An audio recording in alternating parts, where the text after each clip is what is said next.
लोकतंत्र को खतरा। भारत देश विश्व के सबसे बड़ा लोकतंत्र है, आप सब जानते हैं। लेकिन अभी लोकसभा चुनाव 2024 होने जा रहा है, जिसमें समस्त विपक्षी दलों ने कहा कि लोकतंत्र खतरा में है। ऐसे ही सत्ता पक्ष की ओर से कहा गया कि न्यायपालिका की स्वतंत्रता खतरा में है। इस प्रकार के बयानबाजी से ये तो साफ जाहिर होता है, धुआं कहीं उड़ता है तो आग जरूर लगी होती है। और बड़ा ही दुख की बात है कि इतने बड़े लोकतंत्र को यदि खतरा हो तो ये आम जनता को भी जानना चाहिए कि लोकतंत्र होता क्या है। लेकिन बड़े दुर्भाग्य की बात है कि यहाँ की 95% लोगों को लोकतंत्र के बारे में जानकारी नहीं है, क्योंकि लोकतंत्र किस प्रकार प्राप्त किया गया और लोकतंत्र में संविधान का क्या महत्व रहता है, किस प्रकार की शासन प्रणाली होता है, इन सब बातों की जानकारी हर किसी को नहीं होता। भले ही कुछ राजनीतिज्ञ जानते हैं और विधिविद जानते हैं। तो मित्रों, मैं इस वीडियो के माध्यम से आपको बताना चाहता हूँ, यदि देश में लोकतंत्र अगर खतरा में लगता है तो निश्चित ही एक गंभीर बात होती है। जैसे कि मैंने समाचार पत्रों में पढ़ा कि प्रत्येक व्यक्ति के ऊपर में 1.5 लाख का कर्जा है।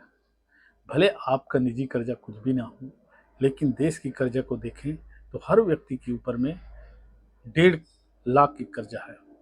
तो सोच सकते हैं कि देश की शासन प्रशासन की जो प्रभाव है आम जनता पे कैसे पड़ता है। आप सोच रहे हैं अगर देश की लोकतंत्र को खतरा होगा, न्यायपालिका को खतरा होगा, तो निश्चित ही भ्रष्टाचार में बहुत ज़्यादा इजाफा होगा।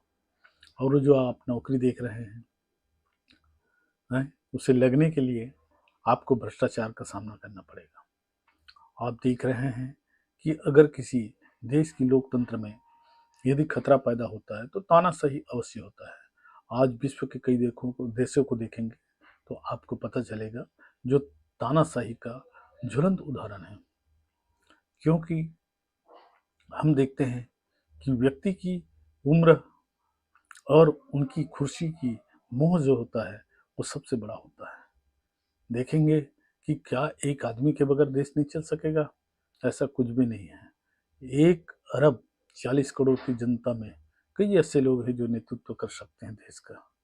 और ये भी बात सही है कि केवल राजनीतिक पार्टी के लोग ही नहीं, अन्य लोग भी देश को चलाने में सक्षम हैं। तो मित्रों, बहुत सारे ऐसे लोग हैं जिन्हें ना देश की इतिहास मालूम है, ना देश के भूगोल मालूम है, न देश की आर्थिक स्थिति मालूम है, न देश की संविधान मालूम है। तो इस समय आप लोगों को जागरूक रहने की जरूरत है और देश में हो रही चुनाव को मद्देनजर रखते हुए प्रत्येक आदमी का जिम्मेदारी होता है कि लोकतंत्र की रक्षा के लिए मतदान करे और लोकतंत्र को होने वाली कठिनाई या लोकतंत्र को जो खतरा महसूस हो रहा है या नुकसानी हो रहा है उसके बारे में आपको व्यक्तिगत रूप से जरूर विचार करना चाहिए। और इन सारी चीज़ों के बारे में झूठी खबरों को छोड़ करके अच्छे खबरों को आदमी को प्रचारित करना चाहिए, प्रसारित करना चाहिए। आज देख रहे हैं कि आर्थिक विषमता कितना है देश में। कुछ लोगों के पास में अरबों की संपत्ति है, लेकिन कुछ लोग हैं जो 2 वक्त की रोटी नहीं खा पा रहे हैं या दैनिक उपयोग की वस्तु का व्यवस्था भी बड़ा मुश्किल से कर पाते हैं। तो आर्थिक असमानता आज के दिन में बहुत बड़े मुद्दा है और इस चीज़ में भी लोगों को जागरूक होना चाहिए।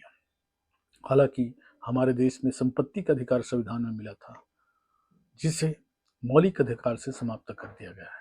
और हमारे देश में बाद में संविधान संशोधन के बाद समाजवादी और पंथनिरपेक्ष शब्दों को प्रस्तावना में जोड़ा गया है। इस प्रकार से समय समय पर भारत के लोगों ने देखा है कि शासन के द्वारा किस प्रकार जनता के हित में कार्य किया गया और संविधान की किस प्रकार व्याख्या की गई। आज न्यायपालिका स्वतंत्र नहीं है ऐसा अगर कोई कहता है या फिर लोकतंत्र खतरा में कहता है तो निश्चित ही ये देश के लिए गंभीर संकट का विषय है।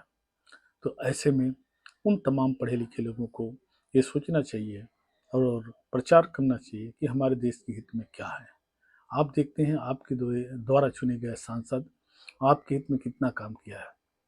अभी जिसको भी आप चुनने जा रहे हैं उसके बारे में जानना चाहिए और पूर्व के सांसदों को देखिए कि आपके अधिकार के बारे में क्या बात किया, उसने क्या काम किया, इस बात पर भी गौर करना चाहिए। और मतदान करना चाहिए। तो मित्रों, मेरा आज का वीडियो केवल इतना ही है कि यदि देश में लोकतंत्र की खतरा है या न्यायपालिका को खतरा है, तो आप सबको सतर्क रहने की जरूरत है, ताकि लोकतंत्र को हम मजबूत बना सकें। किसी प्रकार के व्यक्ति, कोई भी व्यक्ति हो, तानाशाह के रूप में शासन न कर सके। इन्हीं बातों के साथ मेरे वाणी को विराम करता हूँ। नमस्कार, फिर मिलेंगे नेक्स्ट वीडियो में।